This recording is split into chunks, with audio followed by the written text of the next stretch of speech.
మరి దాని తర్వాత ఇది ఇస్తున్నప్పుడు దాన్ని కంటిన్యూ చేయలేదు కదా. సో ఆయన మళ్ళీ ఒకసారి ఒక అడుగట వేసి దట్స్ చిరంజీవి మళ్ళీ కొంచెం సర్దుకున్నట్టుగానే కనిపిస్తుంది. దీని మీద కూడా అంటున్నారు కదా. అవును సార్, ఏంటి క్రాంతి భారతి గారు మళ్ళీ ఒక వీడియో రిలీజ్ చేస్తున్నాడు ఈసారి గిరికి. కానీ చిరంజీవి మీద మళ్ళీ ఇప్పుడు ముద్రగడ కూడా మళ్ళీ కామెంట్ చేసి పక్క క్రాంతి గారు అన్నని అంటున్నారు, ముద్రగడ గారు చిరంజీవి గారు మళ్ళీ కామెంట్ చేస్తున్నారు. నేను క్రాంతి గారు అమ్మాయి మనకేం తెలియదు, ఆమె తండ్రి మీద ఆమెకు అసంతృప్తి లేదా రాజకీయంగా అభిప్రాయాలు ఉండొచ్చు, అన్నయ్య మీద కూడా ఉండొచ్చు. ఇంకా అదే అన్న చెల్లెలు అనుకోవటం మనం కడపలోనే చూస్తున్నాం కదా. కాబట్టి దాని మీద మనం ఏం మాట్లాడలేము. దాంట్లో పొలిటికల్ పార్టీ ఉంటే మనం మాట్లాడవచ్చు.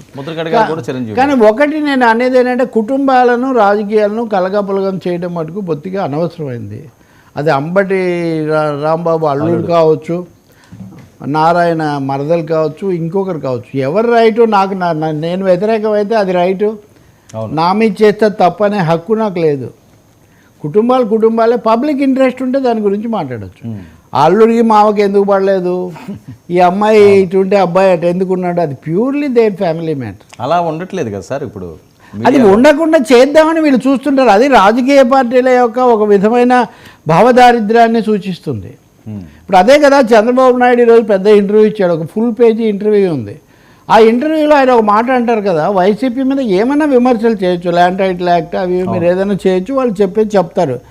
కానీ వాళ్ళ కుటుంబాల్లో వాళ్ళకి ఎదురు తిరుగుతున్నారు, దీన్ని బట్టి వాళ్ళు ఎలాంటి వాళ్ళో తెలుసుకోవచ్చు, అది ఇదని అంటారు. మేనకా గాంధీని బయటికి పంపించాక కూడా ఇందిరాగాంధీ దేశానికి ప్రధానమంత్రిగా 4 ఏళ్ళు ఉండి తర్వాత తుపాకీ గుళ్ళకి ఆమె గురయ్యారు. సో కుటుంబాల్లో ఇమడగలుగుతారా లేదా అనేది వాళ్ళకి అనేక అంశాలు దానికి తోడవుతాయి. ఎప్పుడు వాటితో మనము ప్లే చేయకూడదు రాజకీయాల్లో. మనం రాజకీయ సామాజిక కోణాల్లో మాత్రమే మాట్లాడాలి. ఇప్పుడు ఆ విధంగా చూసినప్పుడు కూడా చిరంజీవి గారు చెప్పిందని ఎందుకు ఎవరేం అంటలేదు అంటే అన్న తమ్ముడికి చెప్పడంలో ఇబ్బంది ఉందని. ముద్రగడ గారు మాత్రం దాన్ని తప్పదు. చెప్పండి ఏమని. అదే మీరు మళ్ళీ రాజకీయాలు ఏంటి అన్నట్లుగా. ఒకటండి, చిరంజీవి మళ్ళీ రాజకీయాల్లోకి రావాలంటే ముద్రగడ పర్మిషన్ అక్కర్లేదు. గతసారి కూడా ఆయన ముద్రగడ పర్మిషన్ తీసుకొని రాలేదు. సో ముద్రగడకి చెప్పి ఆయన ఏం సెలవు పెట్టలేదు. ముద్రగడ ఒక వ్యక్తి, ఒక నాయకుడు. చిరంజీవి నిజానికి ముద్రగడ కంటే విస్తృతమైన నేపథ్యం కలిగిన ఒక నటుడు. కొంతకాలం ఆయన రాజకీయంగా కూడా ఉన్నాడు. ఇప్పుడు ఆయన నేను ఎంతవరకు చేయదలుచుకుంటే అది చేసుకుంటానండి, ఒక మనిషిగా, ఒక రాజకీయవాదిగా. దానికి మీ పర్మిషన్ ఎందుకు? అవును. అందుకనే ముద్రగడకి ఏం సంబంధం అసలు? పార్టీగా చూస్తే ఆయన జనసేన కాదు, ఎన్డీఏ కాదు, వ్యక్తిగా చూస్తే వాళ్ళ కుటుంబం కాదు. ఇంకా ఆయనకి ఏంటి సంబంధం లేదు. పవన్ కళ్యాణ్ మా ప్రత్యర్థిని బలపరిచాడు కాబట్టి నేను విమర్శిస్తానంటే అప్పుడు వ్యక్తిగా విమర్శించవచ్చు. అవును. ఇప్పుడు రాజకీయాలు లేవండి, మనం వెళ్ళి మన ఇంట్లో అమ్మలకు మొక్కి ఆశీర్వాదాలు చాలామంది తీసుకుంటారు. అవును. వాళ్ళు ఆశీర్వదిస్తారు. దాని అర్థము వాళ్ళందరూ మీ రాజకీయాలకో లేకపోతే నువ్వు ఇక్కడ చేరి బాధ్యత నిర్వహించేటప్పుడు మీ పెద్దమ్మకో ఎవరికో నమస్కారం పెట్టి ఆశీర్వాదం తీసుకుంటావు. వాళ్ళు ఇవన్నీ వాళ్ళ బాధ్యత. అంటే ఇప్పుడు ముద్రగడ పద్మనాభం గారు వెర్షన్ మీరు ఒకసారి గమనించినట్లయితే గతం నుంచి కూడా ప్రజారాజ్యం పార్టీ ఈయన చెప్పినట్లే వినాలో, లేదా జనసేన పార్టీ ఈయన చెప్పినట్టు వినాలో, కాపులందరూ ఈయన చెప్పినట్టు వినాలన్నది కదా ఆయన ఆలోచన చేస్తున్నట్లుగా అనిపిస్తుంటుంది ఆయన మాటల్లోని. అది ఎలా సాధ్యం అవుతుందో, అసలు సంబంధం ఏంటో అంటే 2 విషయాలండి.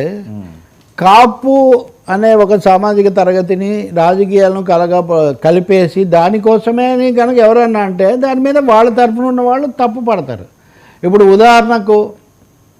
ఉదాహరణకు మనం చూస్తూ ఉంటాం కదా.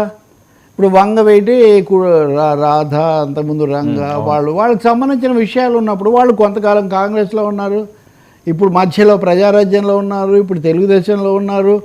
సో ఆ సామాజిక నేపథ్యం అట్లే ఉంటుంది. గడిచినవి ఏం మారో. సో ముద్రగడకు కూడా ఈయనకు ఒక నేపథ్యం ఉంది, వాళ్ళకు ఒక నేపథ్యం ఉంది.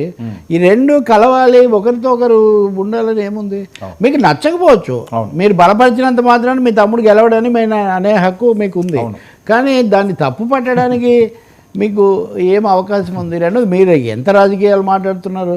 మరి మీకు అంత నచ్చకపోతే మీరు ఆ పార్టీ ప్రధాన కార్యదర్శి వచ్చి మిమ్మల్ని కలిస్తే మీరు ఎందుకు స్పందించారు?